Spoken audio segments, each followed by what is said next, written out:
Hi, welcome to this special edition of Retro Sonic Podcast. I'm Steve from the Retro Man blog, and this is slightly different to the recent Lockdown Lowdown series that I've been doing because it's dedicated to the Galileo 7. Yes, it's the band's 10th anniversary, and to celebrate, I'm very pleased to welcome into our virtual studio Allan and Viv from the Galileo 7. Hi, both of you. All right. Good to see you. You know, I mean, here at Retro Man blog and Retro Sonic Podcast, we've been big fans of the Galileo 7 over the years. And I think one thing that I really like about your band is it takes me back a little bit to the good old days where you've got a good back catalogue built up now. And it's a lot of contemporary bands that I like. They either release one good album or they rehash the same album 2 or 3 times, or they're searching for the original authentic sound of the 50s or 60s. But, you know, you as a band, you've actually progressed with each album. You know, you can feel as a fan that you follow the band evolving. Live, I think you have, and obviously with the lineup you have, and with each album. And it's sort of quite rare nowadays that you get a band doing that.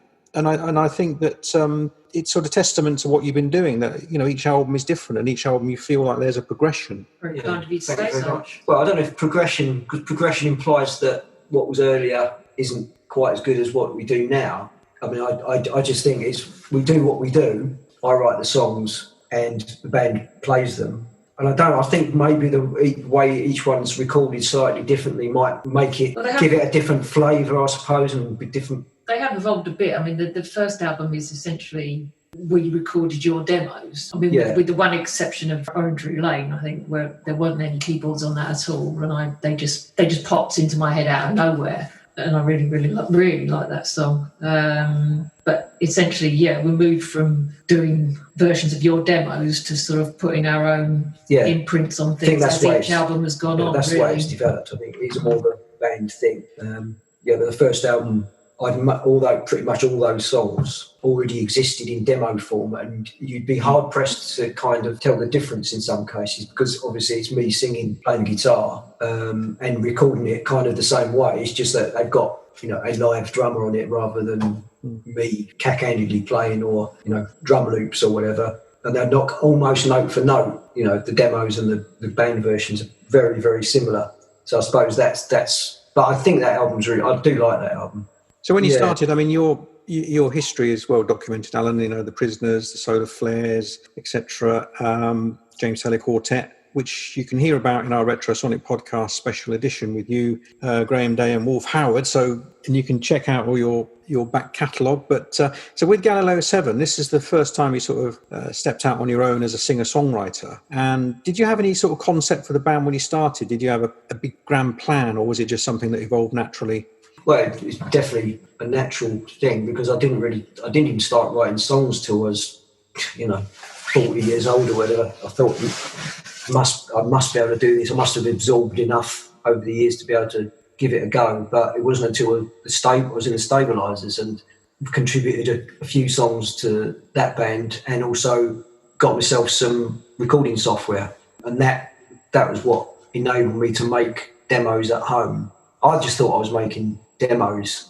I didn't realise after I'd done a couple of songs that I'd actually written songs. It's quite difficult to sort of explain. So that's it. I make demos. I don't think of myself as a songwriter particularly. I sort of go and have a few ideas and then play around, and a song comes out, and that's the way I do it. And I probably wouldn't do it without being able to make a recording. Yeah. So I didn't have any plan, but I just amassed tons of demos, which I put on MySpace. And back in the day, and then when my time in the Stabilisers was over, but I thought, well, what do I do next? And the obvious thing to do next was dig those songs out and get some other people to play them with me. So there was no plan. It was more a case, I've got a big backlog of songs, I might as well do something with them. And there was dozens of them. Yeah. So you got in Viv on the keyboards, and Mole was playing bass. No, it was Paul. Paul's on the bass initially. Russ Baxter was on drums, and that lineup went for the first 2 albums essentially. But Paul's such a busy bloke You know, you always had tons of other bands that he was earning, you know, actually making a kind of semi-living out of it. And you don't make money, you don't make money being in a band like the Galileo 7. So I think he had to take a sort of a sabbatical, really. So that's when Mole joined, because we recorded the second album at the studio. It was actually someone's front room with the tape deck, but it was him and Marty from the Higher State. So that's when we first got in touch with Mole, although I knew him from years before vaguely. And when we were looking for a bass player, you know, at that point, just as we'd finished that album, and luckily he said he'd do it, you know, and he fitted in perfectly. So that was the second version of the band.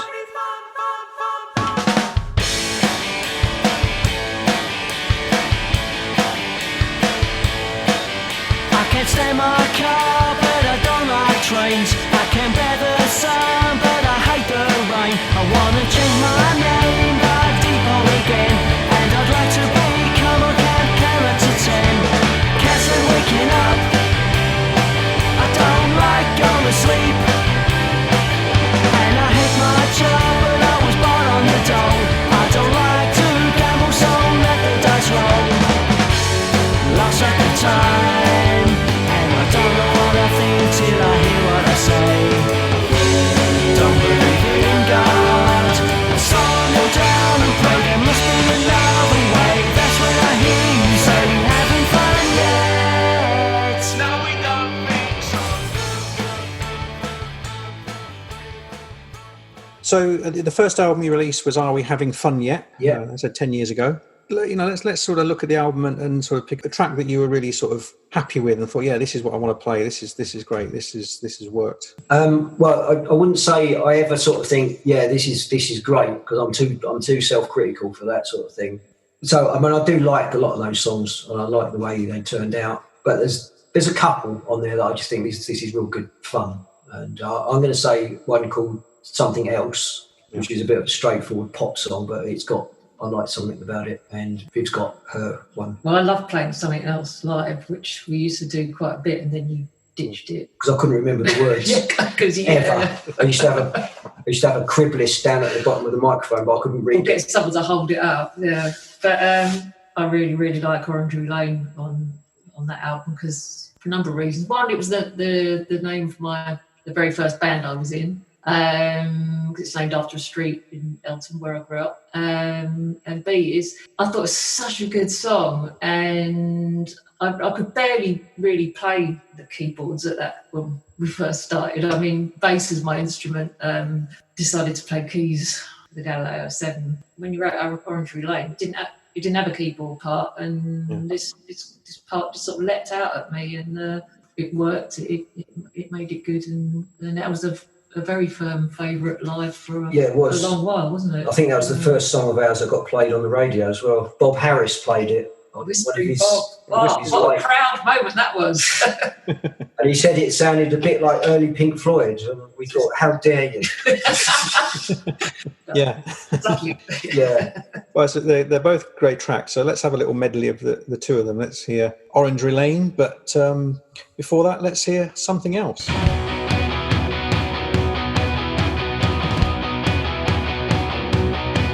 Say you're gonna do something else, go somewhere else, just a hole where you can crawl.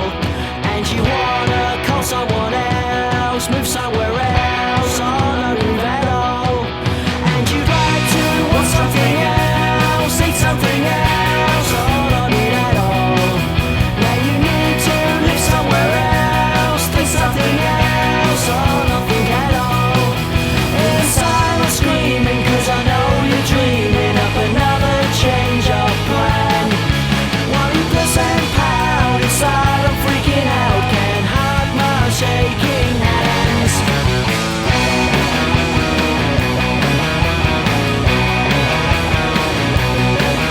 Now you have to be someone else, screw someone else, but no one you recall.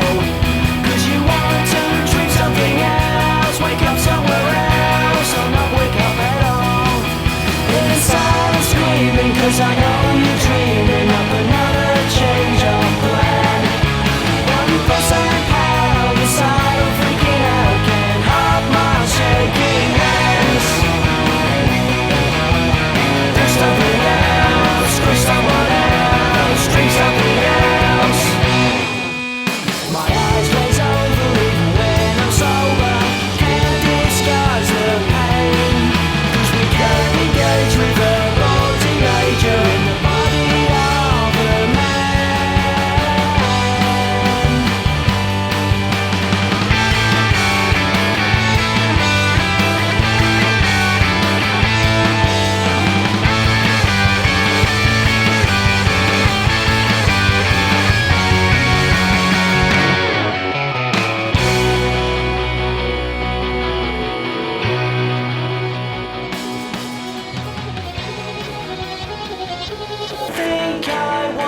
to live in a place called Orange Lane. Sounds like somewhere that might give a face cause to smile again.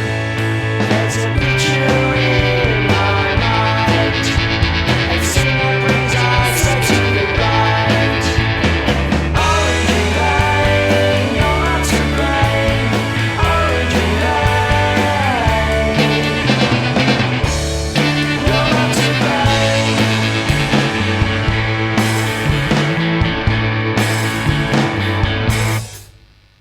The name guides your visions to right.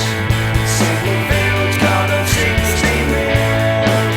Psychiatric fiction when caught in the light. Through life but standing still. That's the picture in my mind. Brings us up to the right. Orange Lane, you're not to blame. Your name's on my brain. Orange Lane, we can't be the same. Orange Lane, you're not to blame.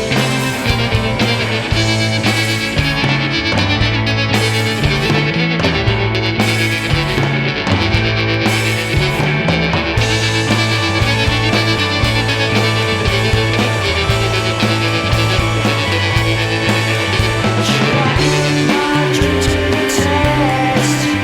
Find a place that bears the name. Could I have known maybe I should have guessed? Reality and dreams are one and the same.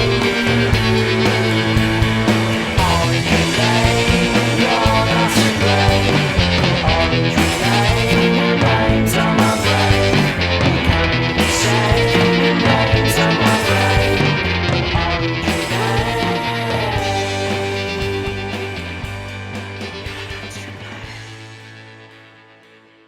So the next album came in 2012, Staring at the Sound. Tell us about the album. Was it sort of recorded? Was it a lot of your home demos again, or had you started to record and rehearse as a band? And Mostly, I think, again, most of them were started as demos. And we decided to record it at Mole and Marty's 8-track studio because Glenn, Groovy Uncle, had just done a single down there.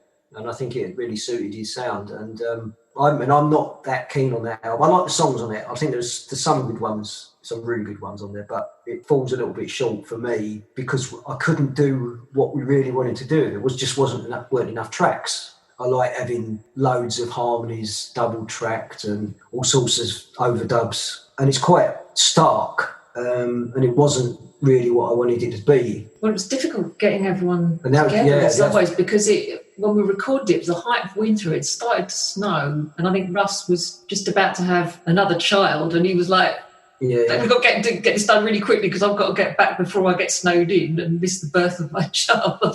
So there was that, and There was lots of little sessions over a long period, and whereas like with the first album and most of the subsequent ones, we get the backing tracks down and then it's all dubbed over at our house, so I can do it all the time whenever we feel like it. So there's that element of not being completely happy with everything that happened on it. Yeah, I think it just lacks a little bit of spark compared to the first one. And my regret about it is that the songs on it deserved slightly better. That's what it is, I think. That Staring at the Sound thing has kind of bugged me for years. So over the course of lockdown, we've actually re-recorded 4 of those songs. This is an exclusive. This is exclusive, you know. Well, it's not that because two of them have been put, made videos for 2 of them and put them on YouTube. So we've got 4 of those songs of the ones that I think we really could have done them better, and we're going to put them out somehow. Maybe as a little digital EP, or maybe as a 4-track EP on vinyl. If there's any economic sense in it, but to kind of set the record a little bit straight, I suppose, by doing versions that are closer to what I would have hoped at the time. There are some others that I'd quite like to do again, but maybe if this lockdown continues or whatever. I mean, you can't do More Time again because More Time is really good. That's the best one on it, I think. Yeah, and I like Paradise because just because the little middle eight that I thought. It's a weird one. It's one of those weird songs. you could say it's atypical of us, but then nothing is particularly typical. But, Well, should we have a little medley of the two picks there were More Time and Paradise, taken from the second album, Staring at the Sound.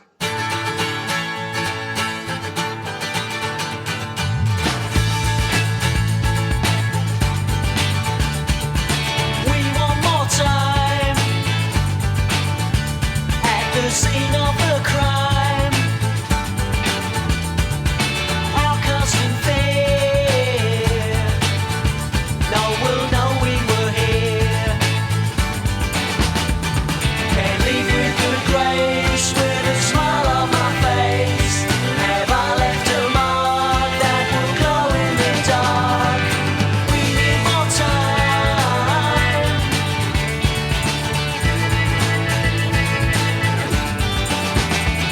We live on the coral left by dead men's decisions.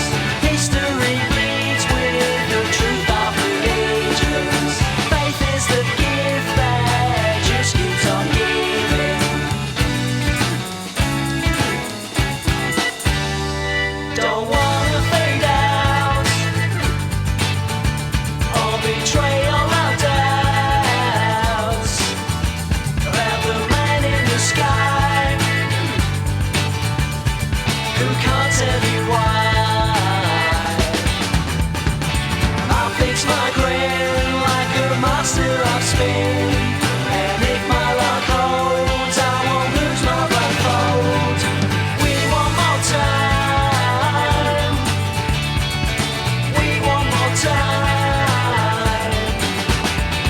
We live on the coral left by dead men's decisions. History bleeds with the truth of religions.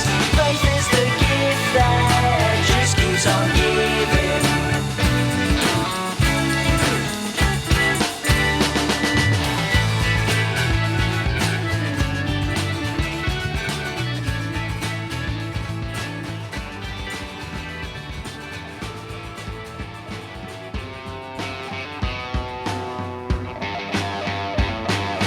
Is this all you dreamed? To inflate your self-esteem, everything is fun, and still you're feeling numb. Welcome to paradise. Take our advice. Never need to try. It's got all that you want. It's not a con. The virus has passed on.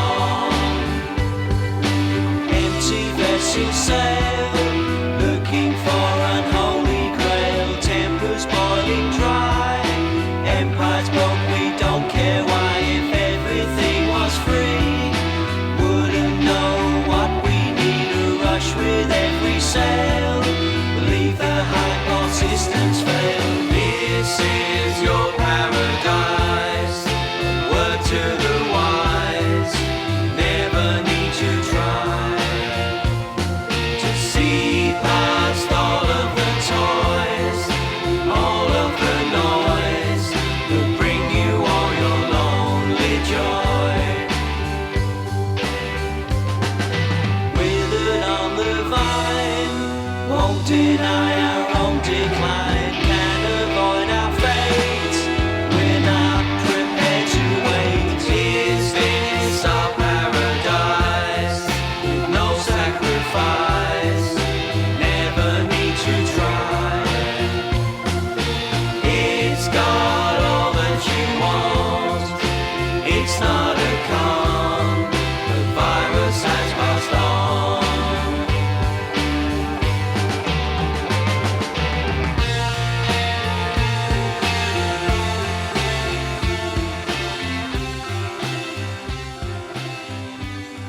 Well, yeah, I mean, the next album, False Memory Lane, that followed a couple of years later, I think just upped the ante completely, you know. Again, it's difficult when you're talking to bands, and you're saying that, you know, there is a progression. It doesn't necessarily mean that the earlier stuff is not good or anything, but you can just sense that there's something different, and there's improvement as such. But with this False Memory Lane album, I think it really did lift the band up another level. I mean, were you happy with the album? Yeah. Oh yeah, definitely. It was. I got my first lead vocal. Yay! Yes.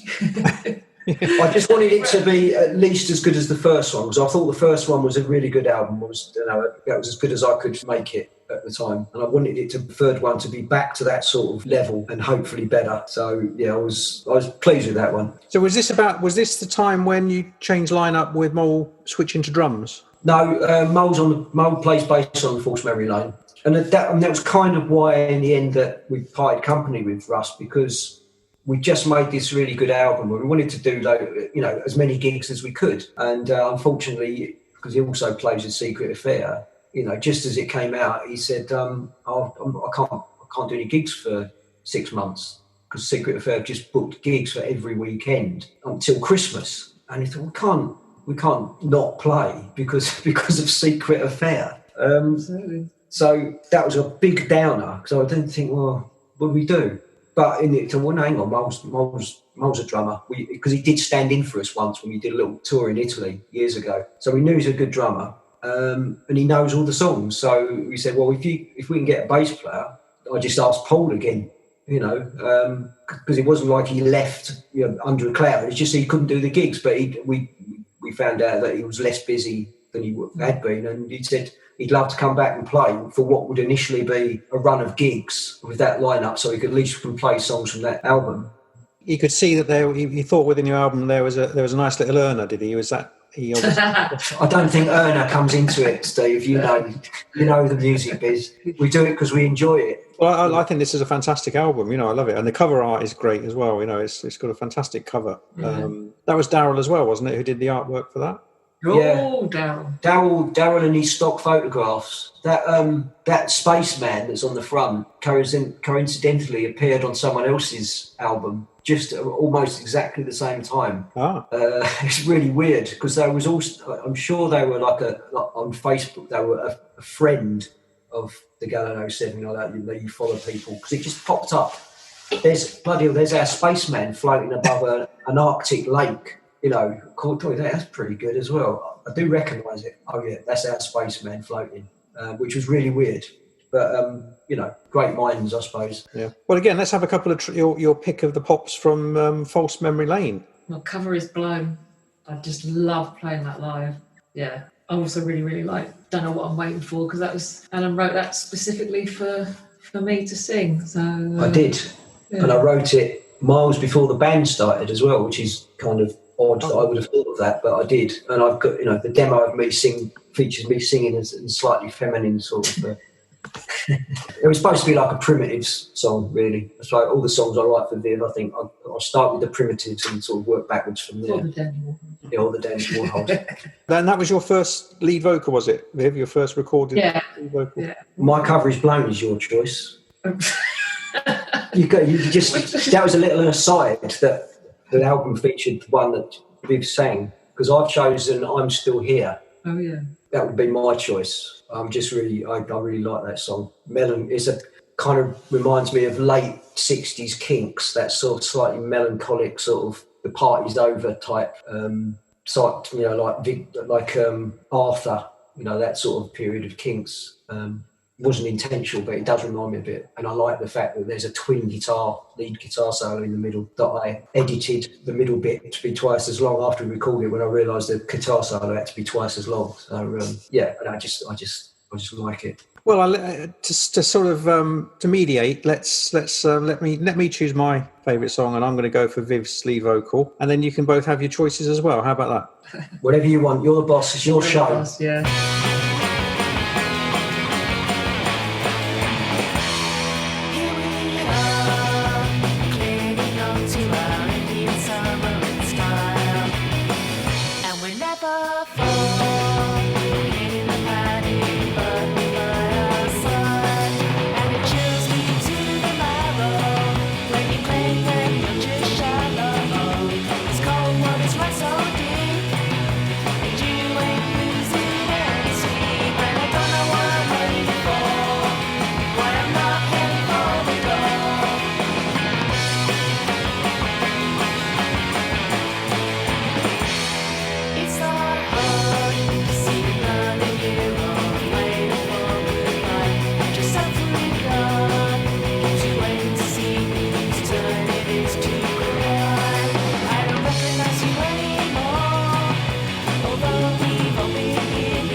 So I'm gathering dust and starting to rust, but I'm not inert and it all still works. Maybe I've had my day, but I lie here awake, thinking about all the things still left to say. You've forgotten my face, 'cause I don't look the same. Inside my head I'm still a thoroughbred, a billion lines of code behind a screen of snow. Plenty of fish still left to fry, and I don't wanna hide the twinkle in my eye. I'm still here, and the clouds might sometimes clear. I'm still here, saying the things you don't want to hear.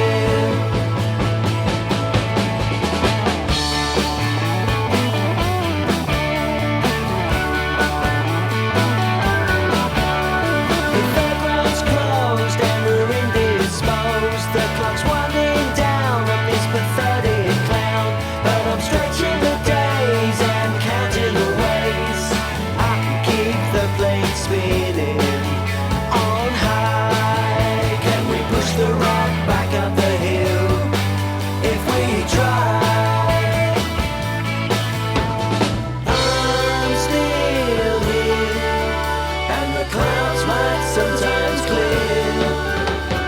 I'm still here, saying the things you don't want to hear.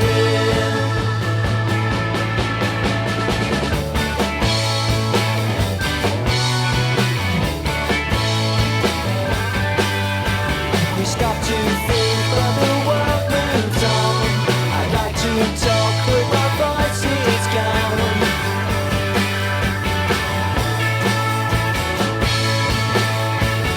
They want the new skills, well as pills. We used to take time to get our thrills.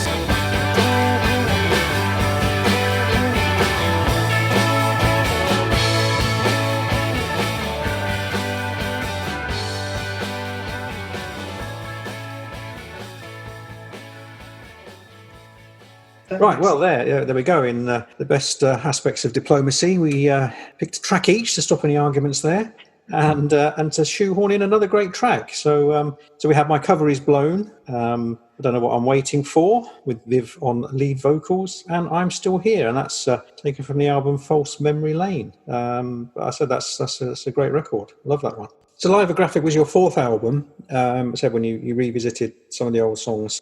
When Mole became the drummer and we decided to stick with that lineup, that was one of the things that made it work. Yeah, because that sort of thing would happen a lot. Yeah, because he, we could go off slightly on one and he would always stick with it. Yeah. Because he's a bass player and a guitarist and a singer as well as a drummer, so he knows how songs work and he knows how to carry things going and enjoy the moment. So it opened the door to doing a few more things live. He's really enthusiastic. And as well. enthusiastic. And that was why we did Lithographic in the end, because the way we played live had just kicked up 100%. And I just thought, well, it'd be great to just knock out these tunes that we're currently playing in the set on a record, kind of recorded live, and capture some of that energy that we've got right at this second. It's a strange thing to do for an album, in retrospect, because I think we did it more for us than for the listeners, and especially judging by sales of that album. It's not our bestseller, but I'm glad we did it, because it just captures a particular moment of excitement in the band. Give us a couple of tracks from this record where you think that they trump the earlier recordings. I think mostly all of them do, but I particularly like the first track on side one, Never Go Back, which was also pretty much the first track the band ever played when we first started rehearsing. And the version that we did on there, it just smashes the hell out of the original, and it just captures the energy that Mole brings to the band. It just teeters on the edge of chaos. I think it's great. Well, let's hear that. Let's hear the Lithographic version.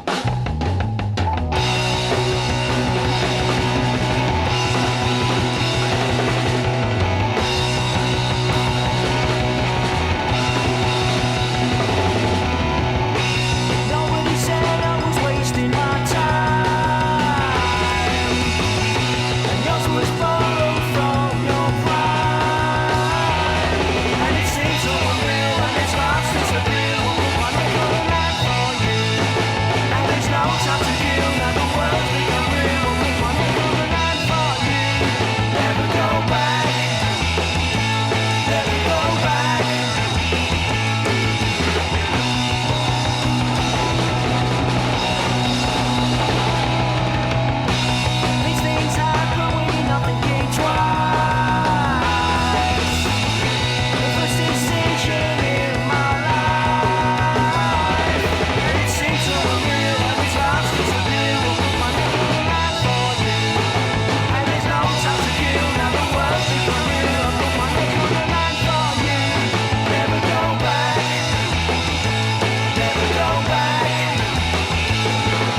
And now we're coming up to this is a great record that's coming out now. This is Tear Your Minds Wide Open, 2017. Now, this record is just one of my absolute favourites. I mean, again, not going on to the fact that you're improving all the time, but this album I thought was just fantastic. It's a great record. What did you feel about this when you finished this? I love it. I think it's the first one for me where I think, that's what I've been kind of wanting to do all along. And it's a band, although it's still my songs, but it's more of a band thing. I don't make detailed demos anymore. I just do a rough kind of demo and then give it to everyone, and if people just learn their own version of it, and then we come together and play it together as a band, and that takes a bit away. I'm not so finicky anymore about getting it what I exactly want. It's more a case of, there's the pretty good outline of it, let's make it our own. The only thing about that was it took quite a long time. It took a long time because I was just always so busy at work. If that album's taught me one thing, is don't let work get in the way too much of anything. It's just not worth it. It took a long time, but it was worth it in the end. But because they are great songs, I love them. Yeah, and I think it's a really strong album. And I love the fact that the bonus track on that CD is like the longest thing ever, 11 minutes. Yeah. I like that. And I like the fact that I took a 3-minute section from that bonus track and turned it into an extra song for the album.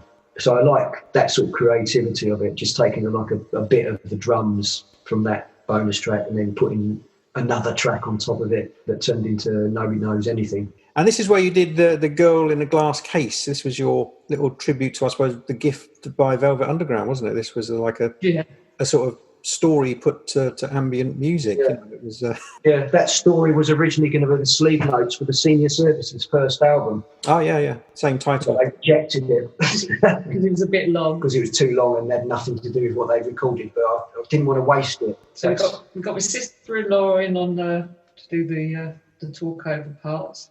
She's a voiceover artist. The girl in the glass case considered her surroundings. An apparently empty space save for the chair on which she found herself sitting. A repetitive throb vibrated from the floor through her bare feet.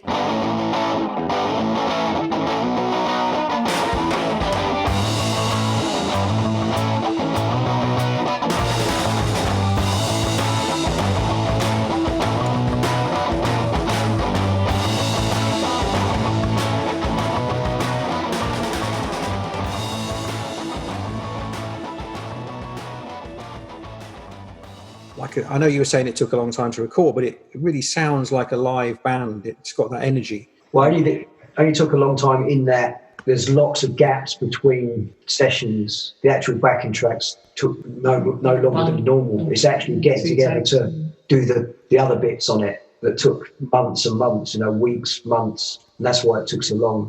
But the really good thing about that album was that we managed to persuade Damaged Goods to put it out rather than having to do it ourselves. And I think that also helped us a lot. And they decided to do it because I sent them, look, because Ian has turned this down before. He said, it's not, I like Galileo 7, but it's not really a Damaged Goods type of music, really. Mm. But I sent him some MP3s of it, and he come straight back, we'll put this out. So that was a really good thing.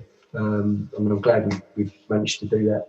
I got to play the bass on it. Yeah, playing bass again. That's my original instrument. So. Which track did you play bass on this album, Viv? Everything keeps coming round again. Yeah. Well, that's a great track, isn't it? I mean, it's one of my picks as well. I think I could probably do a podcast just on this album alone. I just play the whole thing. But time restraints won't allow me to at the moment. But I think that's a great track. Everything keeps coming around again. The title track is brilliant. Cold Hearted Stowaway. Yeah.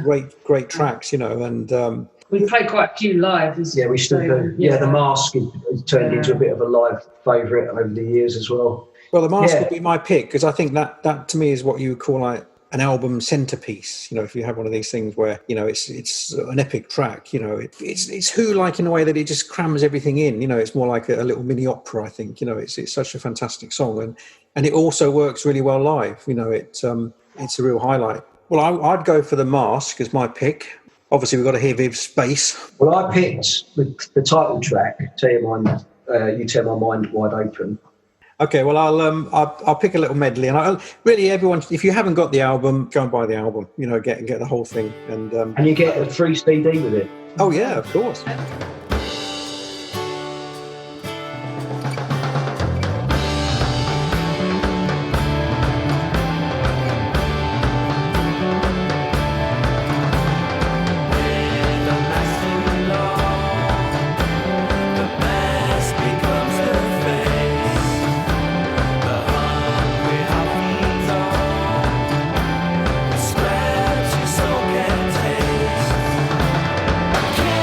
Picture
we'll come up to date with the current album, which was released last year. There Is Only Now, and again, this expands on Tear Your Minds Wide Open. It's there's a lot of textures to this album. I think this is my favourite album of all the ones we've done. I love it as much as the last one. I like both of them, but I think this one edges it. I think it's got more of a. They all sound like they were recorded kind of together, which is mainly is true, because I decided that the last album had taken far too long. So I started writing this one as soon as the one before was out, and we started recording beginning of 2018. As much and recorded as quickly as we can under the circumstances of us all having jobs and responsibilities, and it was done by the end of the year. That was including writing, demoing, backing tracks, overdubs, mixing, mastering, getting it all ready. I mean, it didn't come out until the summer, but that's just the way it is with labels. They have to sort of plan quite far ahead, and especially with pressing plants being so oversubscribed these days. Booking time to press records is a drawback of the format these days. There just aren't enough pressing plants to cover the resurging demand for vinyl. But I really like that album. It just edges it as my favourite of the six. And then you're back with Damaged Goods for this album as well. Yes. Yeah. For There Is Only Now. I think we'll stick with them for original albums, because I think that just the coverage is just better. It saves me having to spend half my life packing up records and taking them down to the post office and trying to get distributors to take them, because that's what you pay a record. That's what a record label takes half the money for. And I'm happy to do that if it sells more and we reach more people. Well, and again, it's another difficult album to choose tracks from, because there's so many. It's one of those where they're pretty much all could be singles in their own rights. A lot of these tracks. And I like Everything Is Everything Else. Yeah. That's my favourite one. That was my favourite one. Yeah. Oh, is it? Yeah, I love that track. And played it live as well. Yeah, it's a shame in a way, isn't it, that this is the sort of current album and you can't get out there and play the songs at the moment, because it's just so... Yeah, what can you do? We came out in July, I think, and I suppose we probably only did half a dozen gigs between that and, being shut down. But we had started playing songs from the album quite a long time before it came out. Well, me and Viv are going to go for Everything Is Everything Else. And how about you, Alan? What's your... It was very difficult for me, but I'm going to go for an off-the-wall choice, which is The Last Hours of Aldous Huxley, because it's kind of nothing like we've done on any of the other albums, acoustics and bongos and stuff like that. I kind of wanted a bit of a cross between Crosby, Stills and Nash and the Dukes of Stratosphere, I think. That's what it's ended up like anyway, and I really like it. Well, again, to be diplomatic and to get another song in, I'll give Everything Is Everything Else to Viv. We'll give you The Last Hours of Aldous Huxley, and I'll pick Dandy and Aspic. That's one of my favourites as well, so well done. Megan's favourite. Well, let's dedicate that to Megan, as she didn't get your album on her birthday.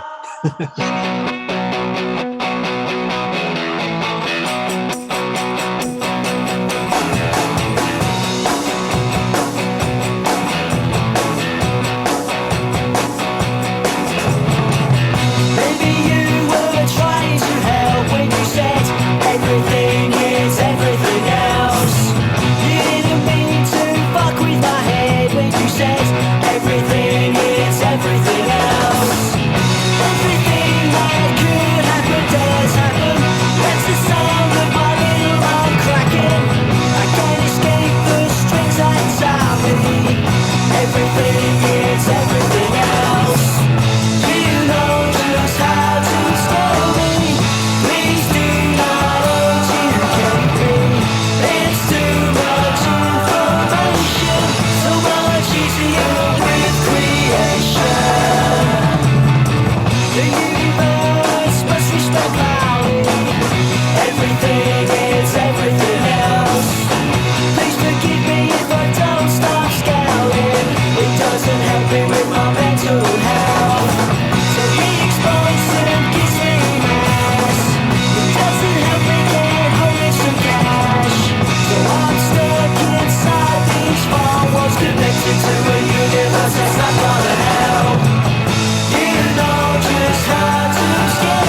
my soul, just a noisy passenger.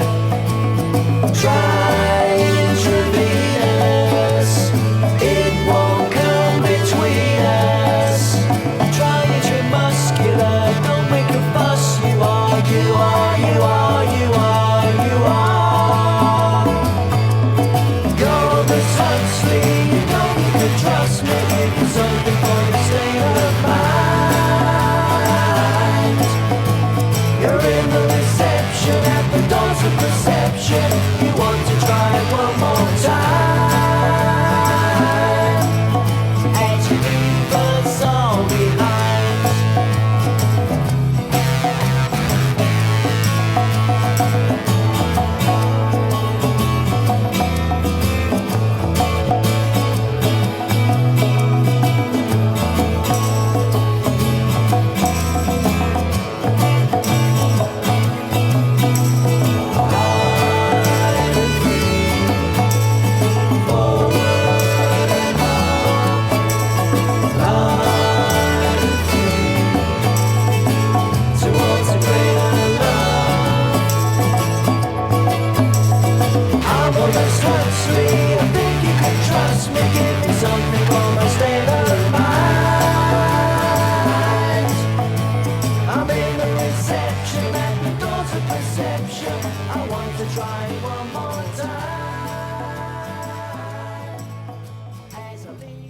If I stare at the floor, will you walk through the door? I might just have said that out loud. It's been too long, something is wrong. It's the random thing keeping me warm. Daddy in a speak, I'm trapped in the flow. My work's done, I want to go home. Time is elastic, the world doesn't go. My work's done, I want to go home. You have no past, and my future's behind me. We're tying ourselves to the mast. The whirlpool is churning, the sirens are yelling, and I don't think this thing's built to last. Daddy, in a speak, I'm trapped in the flow.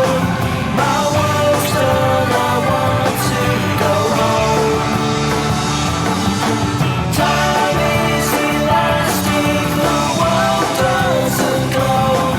My work's done, I want to go home.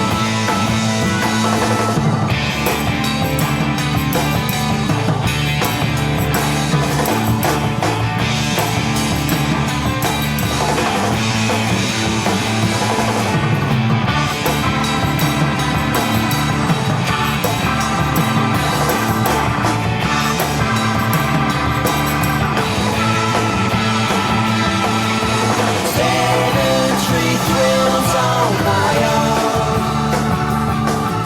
The king pays a bill for his throne. The pieces, they fall just the same. We turn into false memory lane.